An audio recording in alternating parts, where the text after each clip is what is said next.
It's the most famous cliche in the history of internet scams. A Nigerian prince, a massive inheritance, a plea for your help, and $1 million payoff that never comes. But times have changed, the scammers have adapted and modernized their tactics. This Nigerian didn't pose as a fake African prince, he posed as the real Crown Prince of Dubai. And he went big. He convinced a single woman to send him over $2.5 million.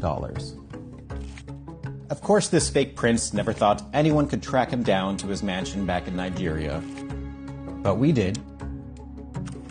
And we never thought we'd find the people behind this fake crown prince acting as pillars of their community, rubbing shoulders with some of the most powerful officials in the region and beyond.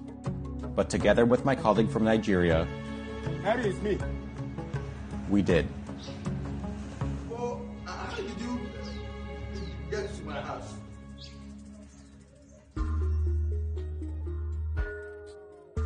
Our story starts with Laura, a successful Romanian businesswoman. She wants to remain anonymous because she's embarrassed about getting scammed. 3 years ago, she was contacted on LinkedIn by a person who said he was the Crown Prince of Dubai. He wanted her help investing millions of dollars in a humanitarian foundation in her native Romania.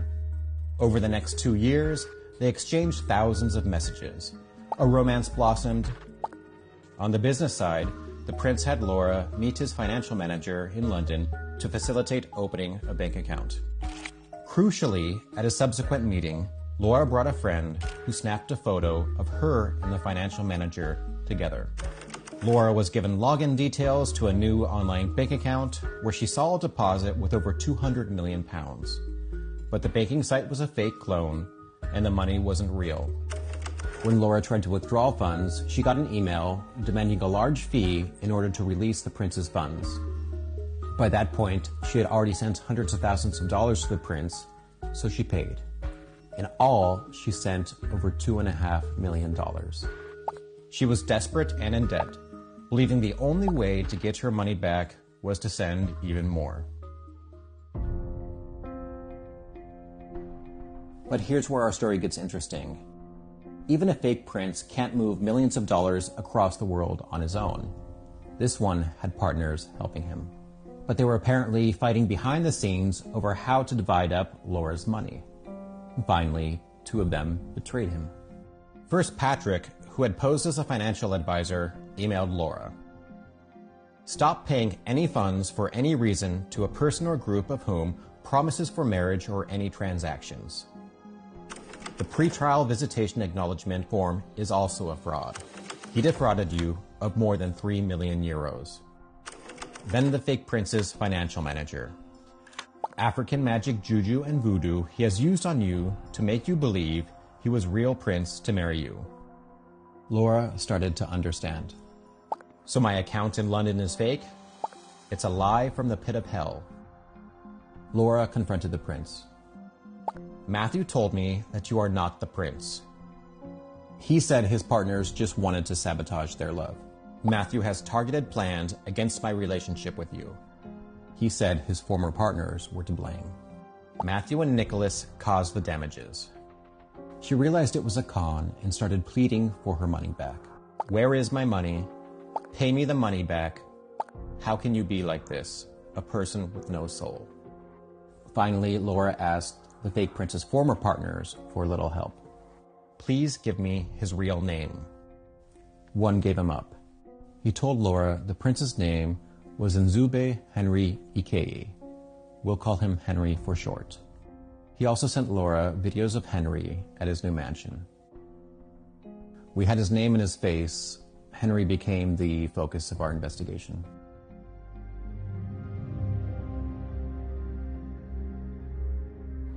I traveled to Abuja, Nigeria, to meet Chikezie Omeye, my colleague who led the investigation into the fake prince. The first breakthrough was Henry's online footprint. We realized that he has an Instagram account, but eventually we were able to gain access to both the wife's and his own Instagram. So this guy climbed very quickly. Just within from 2023 to 2024, he was everywhere. And he could see the wealth the money and everything, he flew to London for vacation. They were in a business class, the wife and then the son, and went to Louis Vuitton shop and then bought a lot of items. He bought Lexus 570. He bought 2020 Range Rover Vogue. I don't know much about luxury watches, but I could see that he bought Hoplot's wristwatch. Henry also mixed with Nigerian celebrities, including one of Nigeria's biggest musicians, Davido. Davido had a concert in Asaba. So as Davido was performing, this guy was bringing bundles of naira, and then he would throw the bundle at the stage. The naira flew around and then carpeted the stage. What is Henry's nickname? His nickname is Excess Money. We didn't know where he was, where he lived in Nigeria. And then the wife put a post on Instagram thanking God for gifting them another mansion in another city. And that mansion in another city is the house in Abuja. Nigeria doesn't really have extensive Google Street View maps or a complete real estate registry. So Chikezie had to find Henry's mansion through old school detective work. You know, there was no metadata in the video or the pictures they have posted online. So we couldn't figure out exactly where the house was located. But then Henry himself posted pictures of him and one of the biggest real estate developer in Nigeria. So my own hunch was like, well, probably he bought this house from this man. So it's probably in one of his estates. Over several days, Chikezie drove around Abuja, checking the developer's different estates against the social media videos. Eventually, he found one that was a match. He drove us there. This is the military zone, and this is where we are now. See this one. So this is the place we park now. So you could see this, the water tanks, overhead water tanks.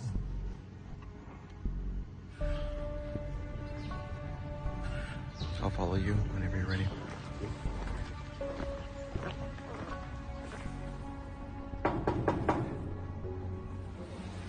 Yeah, here is me. Chikezie. Eh? From Laura. From Laura. Do you know Laura? From Romania. Did you ever tell her you are Prince of Dubai? Are you sure? I told you I'm Chikezie, I'm a journalist. I'm from OCCRP. So, how did you get to my house? Well, that's my job as a journalist. Why is this man videoing me? It's not a problem. Don't worry about him. He's my colleague. Do you know Dr. Martin's Abulimen? Yes. Okay. Did he send you money from the UK? I would prefer this question you are asking me now. You consult me in your office, or will you meet me or meet my legal team. I don't know what you are talking. No problem. I will get back to you. Okay, send me your legal team. I will send you email. Where is this man go? Yeah, stop. Who is the man, sir? It's my colleague. Oh, wow.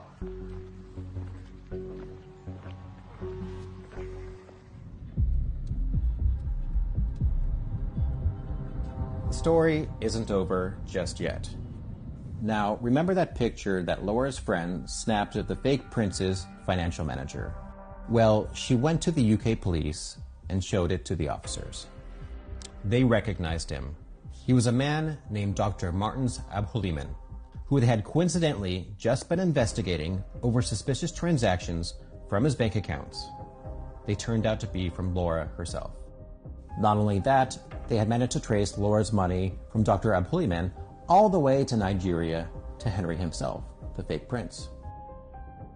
Now, this doctor gets to the bizarreness of this whole story.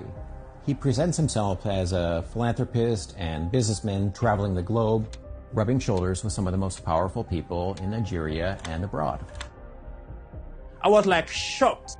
He's a 60-year-old man who has access to top politicians around the world. In Nigeria, it's been with presidents, in Ghana, everywhere, Mayor of London, celebrities. How did they get into this? Until recently, Dr. Abdulrahman also ran the Jose Foundation, which actively campaigns to end gender-based violence. Anybody who sees him will see him as a very responsible man who is into social good. But look at what he has done. And it's not just the doctor. Henry the Fake Prince also runs a Nigerian humanitarian foundation.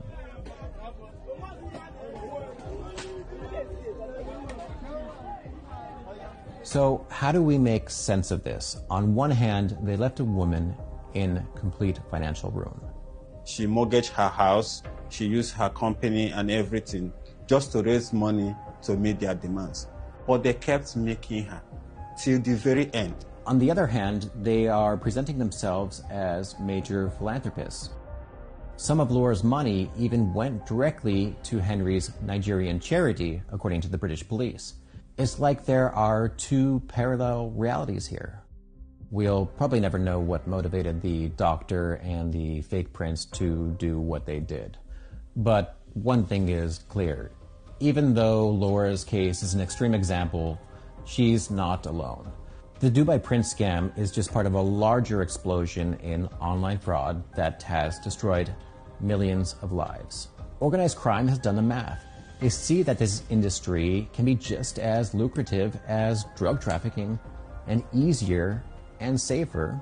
And so far, it's been really difficult for law enforcement to come together, cooperate across borders, and stop them.